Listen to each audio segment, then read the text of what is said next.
মাথাটা নষ্ট করে ফেলাইছে। বাংলাদেশের যে খেলা খেলতেছে বর্তমানে ক্রিকেট টিম, যে খেলার নাম হলে মাথা আউল হয়ে জায়গা।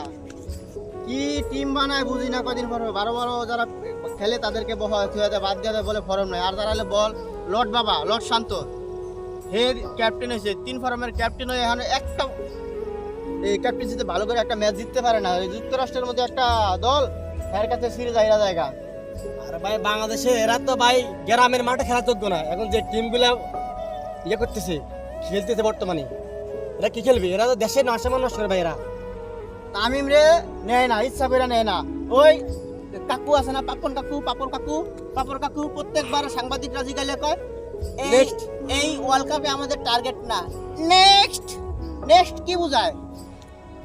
নেক্সট খালি নেক্সট এইরকম করতে করতে আজকে 20 বছর ধরে ক্রিকেটের অবস্থা হালুয়া টাইট করে দিছে। ভাই দেখেন ভাই, এই 20 বছরের ভিতরে ইন্ডিয়াতে প্রেসিডেন্ট হয়েছে তো 8 বার, পাকিস্তানে 5 বার, আর বাংলাদেশে এখন পর্যন্ত সব কত সরকার গেল, কত কিছু গেল, কিন্তু এই পাপন কাকু চেঞ্জ হয় নাই। পাপন কাকু চেঞ্জ হয় নাই বিদায় ভাই এই আজকে টিকিটের দূর অবস্থায়। এখন একটু উন্নত হয়েছে। কাকু আগে আছিল প্রেসিডেন্ট, এখন হচ্ছে মন্ত্রী। জি ভাই, কাকুর তো পদোন্নতি হয়েছে, 900 কোটি টাকা দিয়ে কামাইলে। ভাই দেখেন ভাই, আমাদের দেশের আজকে অবস্থা হইতো না ভাই। ইমরুল কায়েস, তামিম ইকবাল, সাইফুদ্দিন, মিরাজ, এদেরকে দলে নেয় না। কত চ্যাম্পিয়ন খেলোয়াড়।